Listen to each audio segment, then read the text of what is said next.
Hi there. If this is your first time here, welcome to the Parenthood and Relationship Podcast. I'm your host, Markella Kaplani, a psychologist, a parenthood and relationship coach, and a parent myself. Together, we explore the transformative journey of parenthood and its profound impact on our relationship with ourselves, our partners, and our children so that we can be present and show up as we envision without having to do more. Let's get into today's episode. Hey there, and welcome back to another episode of the Parenthood and Relationship Podcast. Today, we're going to dive into something that every couple faces after having kids: communication struggles. You know, it's funny. Before kids, communication might have been something we hardly thought about. But after children enter the picture, it's like a whole new language develops. Things that we used to express or understand, or things that we used to avoid and didn't come up. They didn't create such a big, at least overt issue. Well, now being tangled up in the exhaustion and the responsibilities and the constant go that comes with parenthood, we can't avoid them as much now, can we? So in this episode, I want to get really honest and talk about 3 super common communication mistakes that I see over and over again with couples, especially after they become parents. Now, these mistakes, well, they're nothing to be ashamed of. So this is a disclaimer. If you find that you're making them, I guarantee you're not alone. Most of us will make these mistakes at some point. And there's nothing wrong with you if you're making any of these mistakes. And the best part? Well, they're fixable. My goal is to help you and your partner reconnect in a way that feels genuine and aligned, even in the chaos of parenthood, especially in this beautiful chaos of parenthood, I would say, because parenthood presents this amazing opportunity for self-development and for us to evolve as individuals and as couples. And so these communication issues that we may be facing now, we might think that it's because of having children. Sometimes we might even blame, whether directly or indirectly, our children for these communication issues that seem to have spurred up ever since we became parents. And there is truth to that partly, but not exactly. Meaning, our children will reflect back to us all those things that need to be resolved, whether they are personal or relational. And so yes, from that perspective, our children did create certain things that we have to look at. And in that regard, yes, you could say that it's because of the children that we might find ourselves in a difficult position. However, they didn't create the problem. They just brought things to the surface. They stirred up things that we have suppressed for a very long time. And we were able to get by because a lot of times this suppression is really rewarded in our society. But now our children are bringing this up. And so long as we blame our children, or we blame the system, or we blame the situation and how things are and how difficult the whole parenting gig is, what we fail to do is to see this as an opportunity to recognize all those things that are standing between us and the person that we want to be. So, did I manage to convince you? If I did, let's get into it, shall we? All right, so let's start with the first communication mistake that sneaks up on so many couples after kids come along, and that is lack of appreciation. I'm taking a purposeful pause here because I see it in both men and women that the number one thing that they bring up in our sessions is that they don't feel appreciated for what it is that they do. And I get it, this one might sound small, but trust me, it can have a huge impact on how connected or disconnected you feel as a couple. So here's the thing. Before kids, it was probably a lot easier to notice the little things that your partner did for you. Maybe they'd bring you your favorite coffee, or they would plan a spontaneous date night. And it was easy to say thank you or to show them that you appreciated their effort.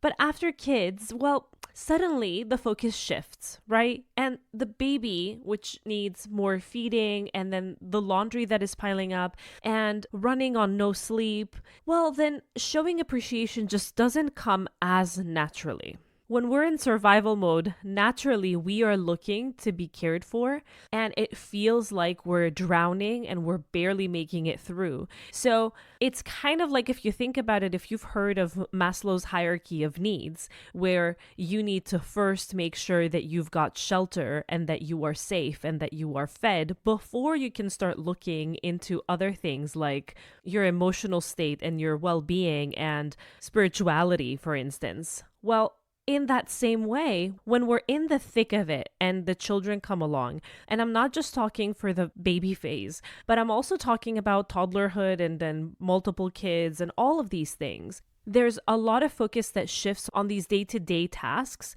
and especially when we're running on fumes, this is survival mode. We haven't covered our basic needs just yet, so that we can go on to looking at our relationships and our emotions and how we're going to be well together.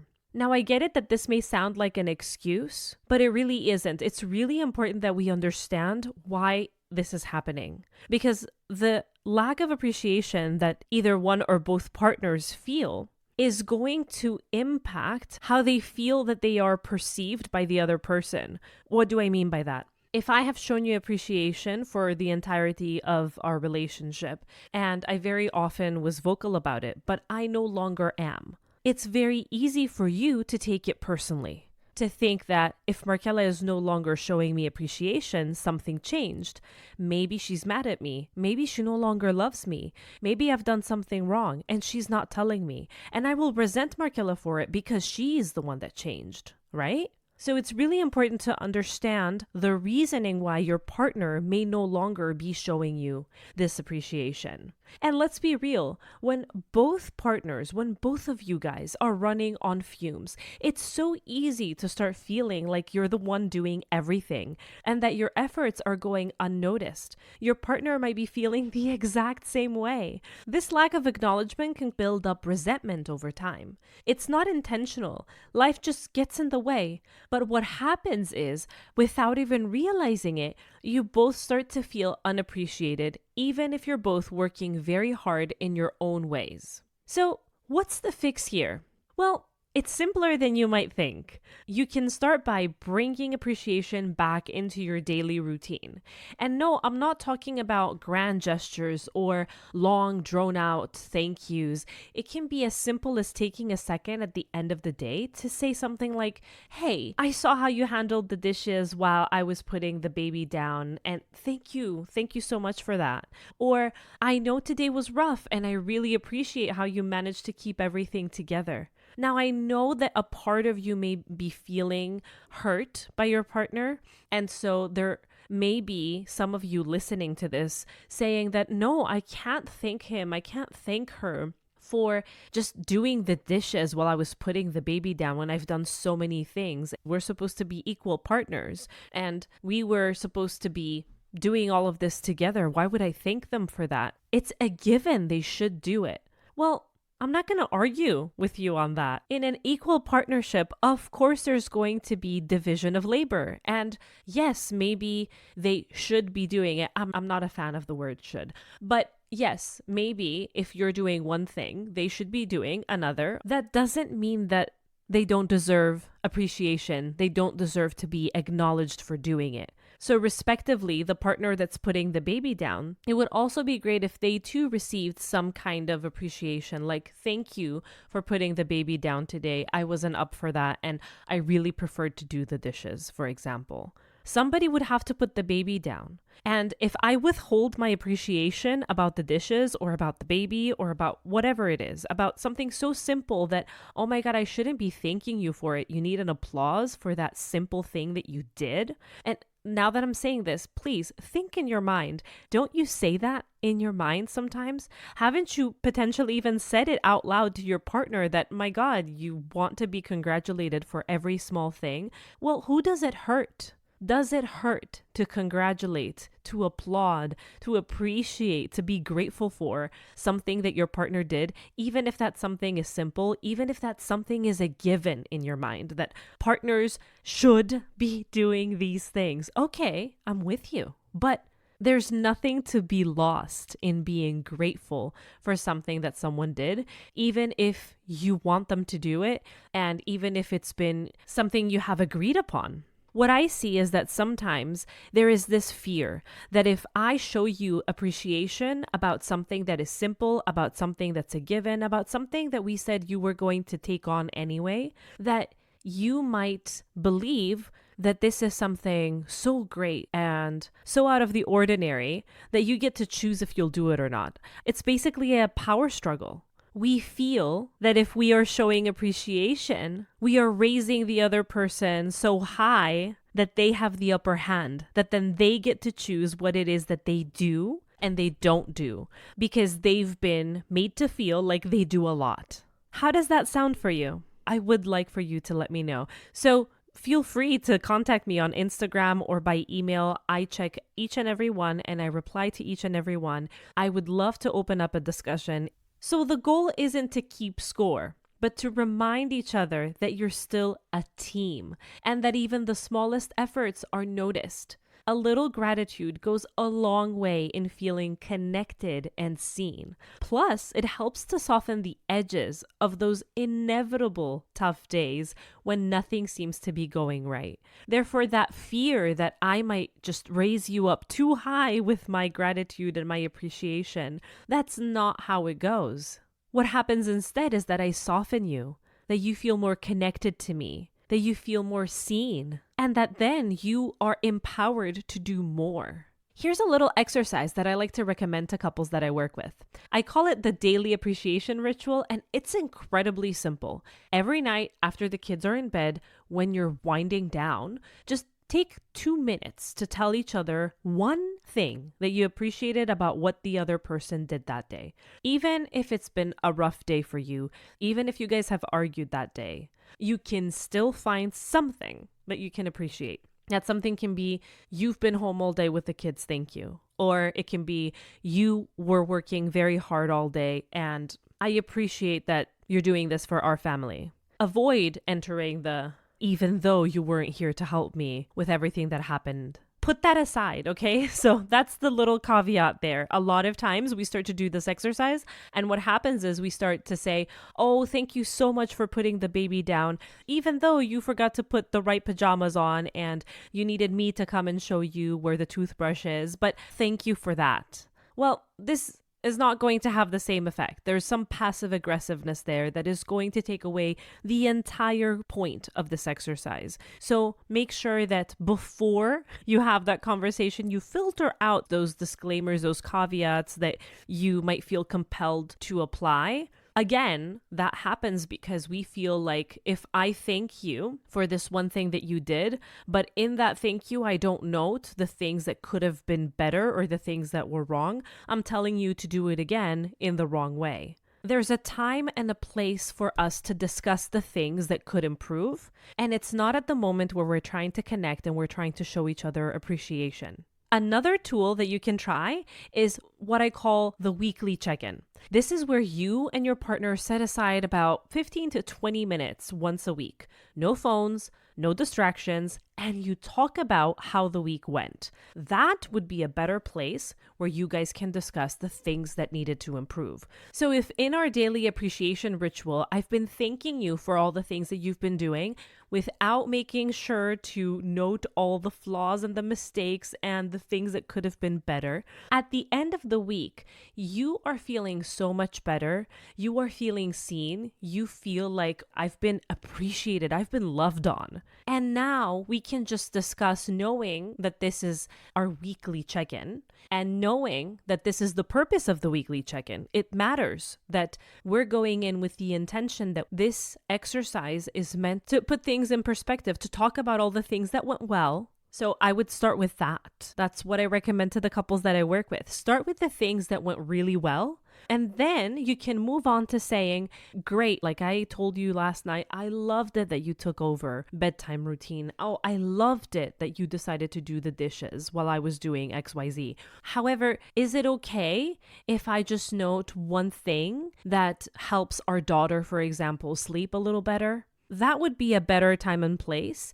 And it works great if you just realize what I did there to ask for permission.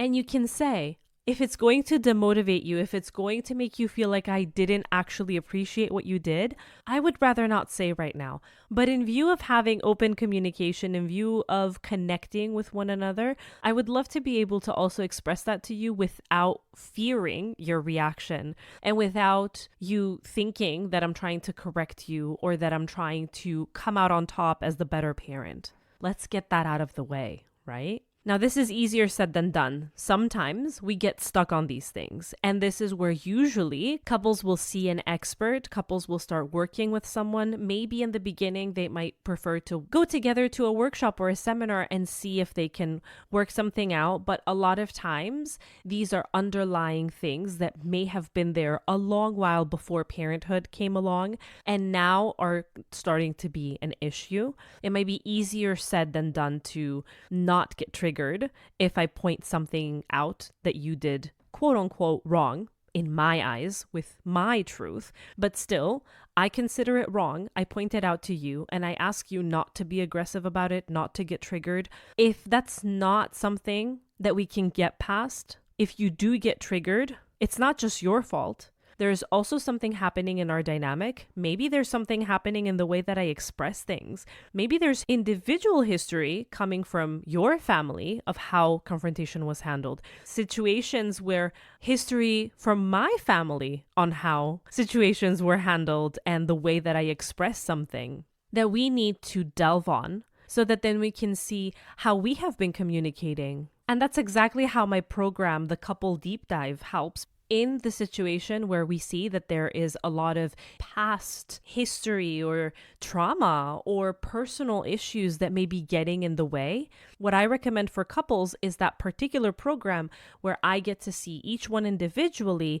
as well as the couple, so that we get to work one-on-one with each of the partners, start to resolve issues that are happening for them on an individual level, and then come together. But before you consider any of that, before you consider going to a workshop, before you consider seeing an expert, this is a place where you can start. You can apply the daily appreciation ritual, you can have the weekly check-ins, and you can make sure to vocalize openly the fact that you would like to express something without there having to be a question about whether you have malicious intent, that you have very good intent, and that this is made in an effort not just to change something practical, but to also connect, to be able to speak openly and to know and to trust that both you and your partner, when you're expressing something that's not exactly the lightest of issues, that it's done with good intent. Lastly, here's something that you can keep in mind.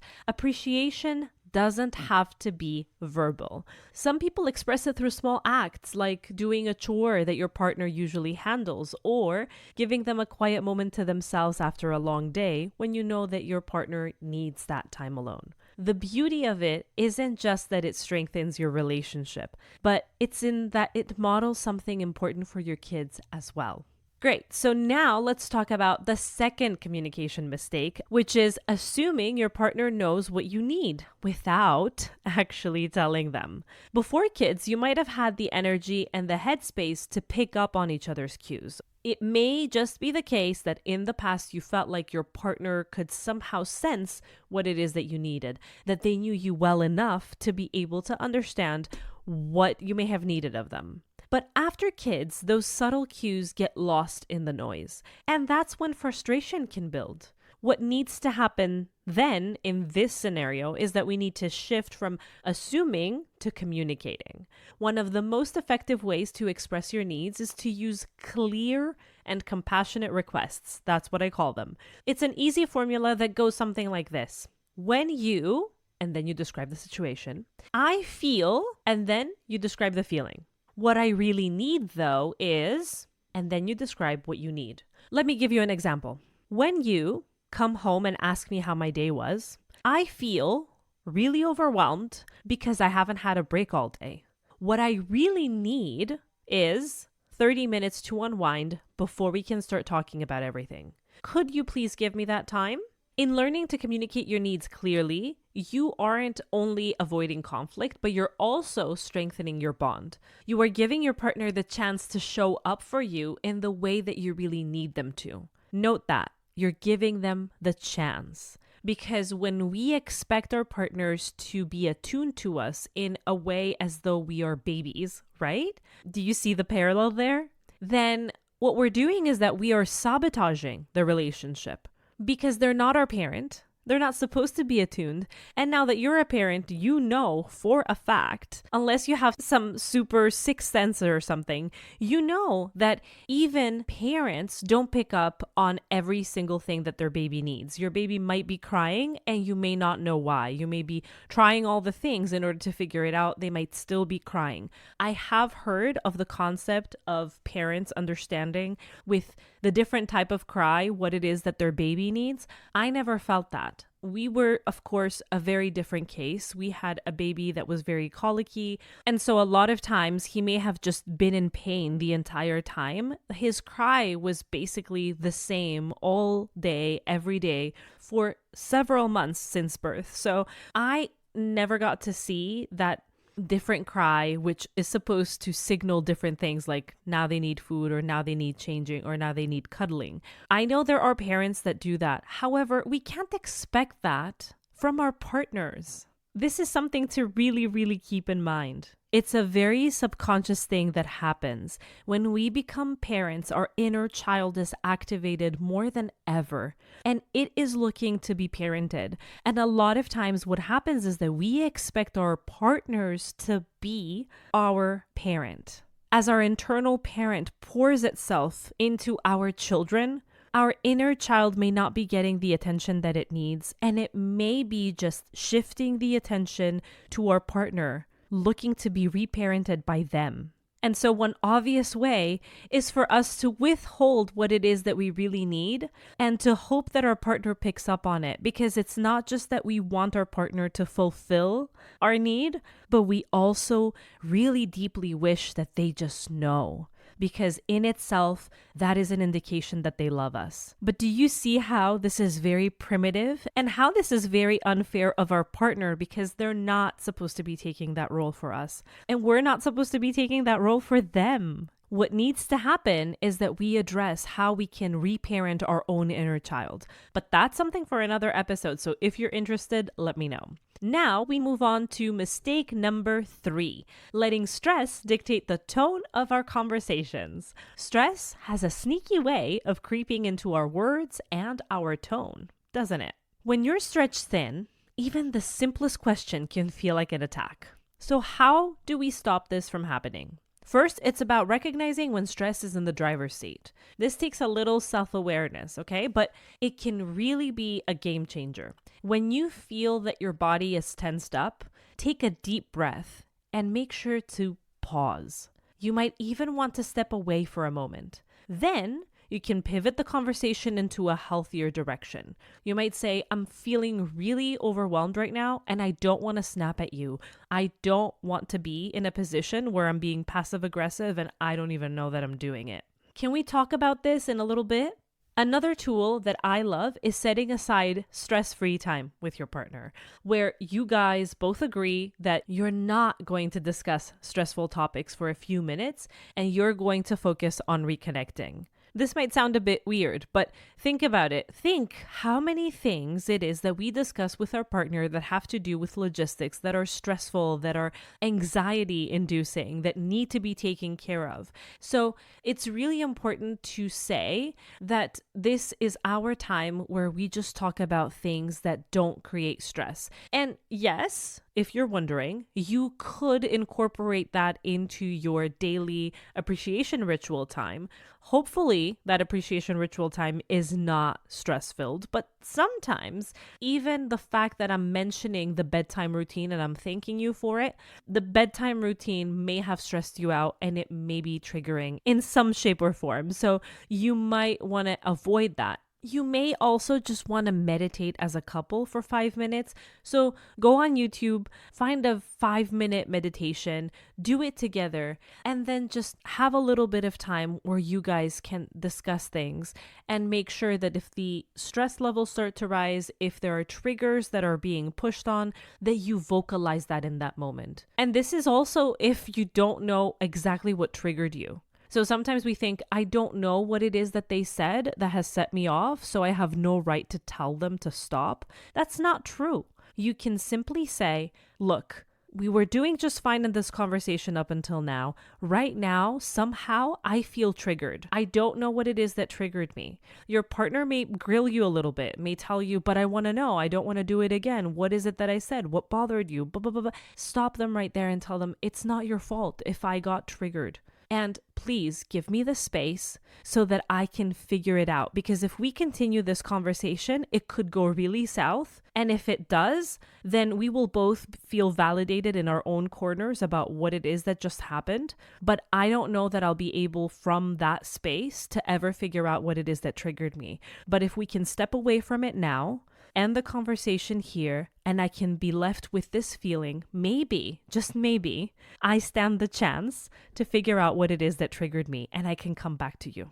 And if you guys are seeing someone, this is something that you should be noting down and you should be bringing up with your therapist, with your coach. Write the basics of the conversation, how it started, how it was going, and how it ended up, so that you can bring it up in your session. And maybe then, right there in that safe container, and along with your counselor's expertise, you might be able to figure out what just happened over there. If you don't write it down, you're bound to forget it. You are more likely than not to avoid coming back to it, not because you don't care to come back to it, not because you're not a self-aware person, not because you're not looking to improve or because you're not taking responsibility, but because this is what our mind does. It will suppress things. It will throw them back into the unconscious. So it's so important to write it down. I'm saying this from personal experience. I know this, and I still will forget things that I may have shared in my session a week before.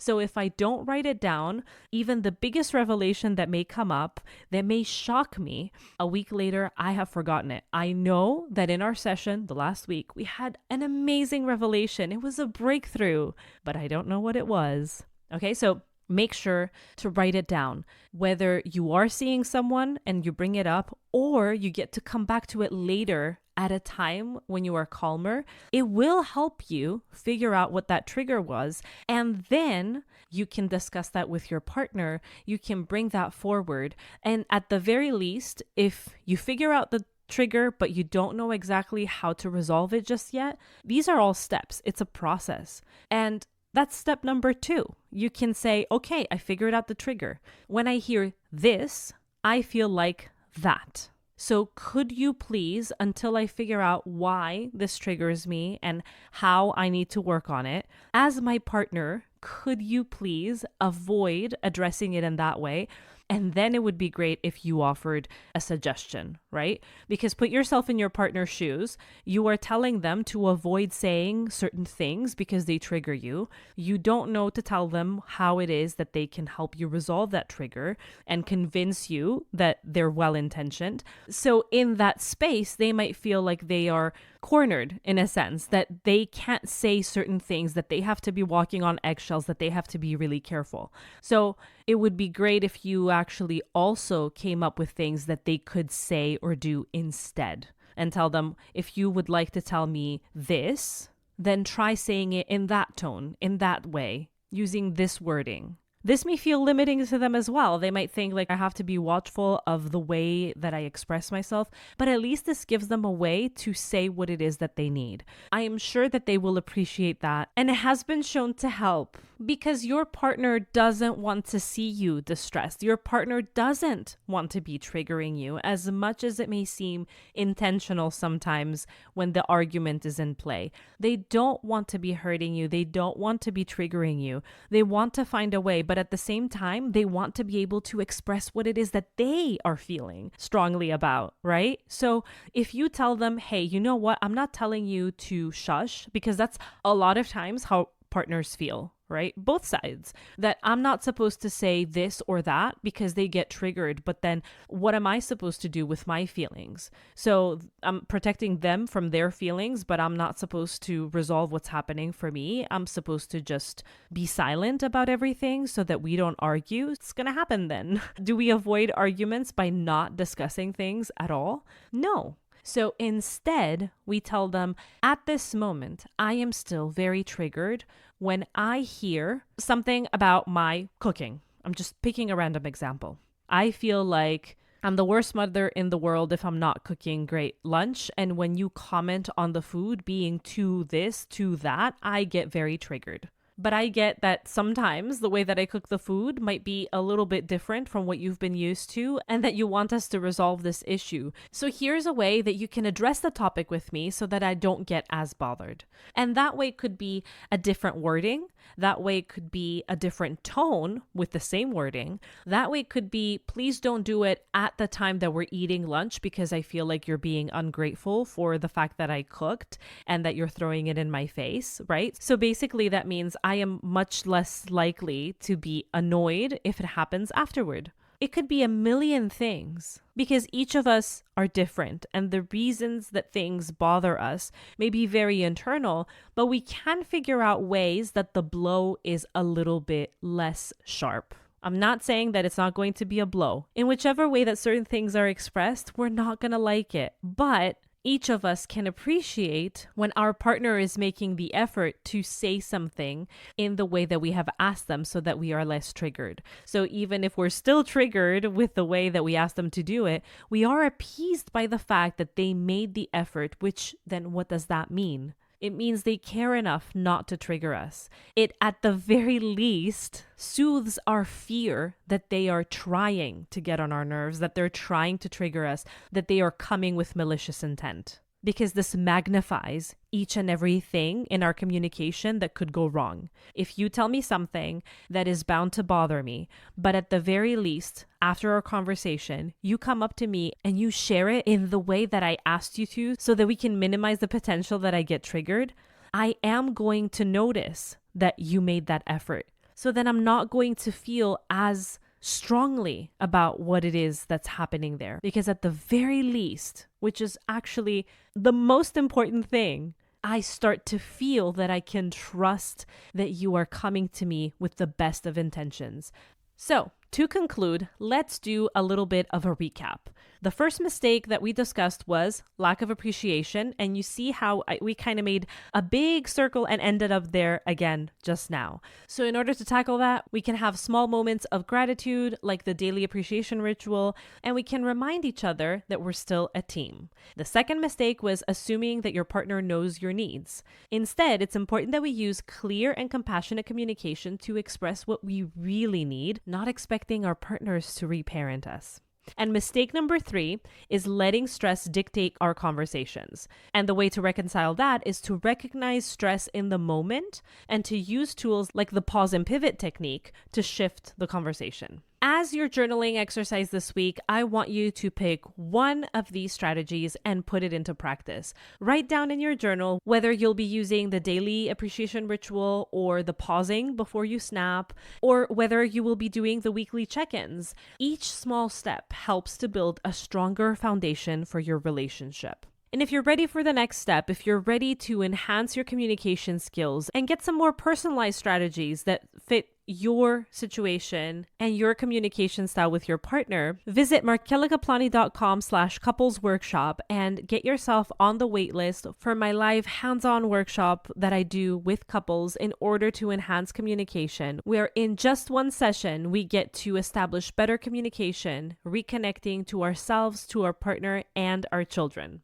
I'd love to see you there. Thank you so much for joining me today. I hope you found this episode helpful and valuable and that it's given you tools that you can apply right here, right now. If you have anything to share, please get in touch on Instagram or by emailing me at info@markelikaplani.com. I would so appreciate your positive review on Apple Podcasts, which, by the way, if you screenshot and you send it to me, I will send you for free my couples communication checklist, which is basically a one-pager where you get to have right in front of you all the things that you need to do. They're not many, by the way, in order to prepare yourself before the conversation so that you can start on the right foot, and then to ensure that you are staying on track in your communication while you're having the conversation. So one example is I am using I statements instead of you, so that if you start to lose track while the conversation is ongoing and things are starting to get a little bit heated, you can make sure to backtrack and pivot the conversation to a better place. And then it also has some post-conversation reflections in order to ensure that next conversation is even better, as well as to ensure that you do extract that something that was good in this conversation. Maybe the conversation went great, but maybe it didn't. But even if it doesn't, there's always something positive to extract. So there are recommendations there of how you can do that as well. So if you're interested, go to the show notes, get the link so that you can get into Apple Podcasts and you can review my podcast. Once you do, grab a screenshot and send it to me by email. I can hit reply and send it over to you for free. Thanks again for listening, and I'll see you next week. Bye-bye.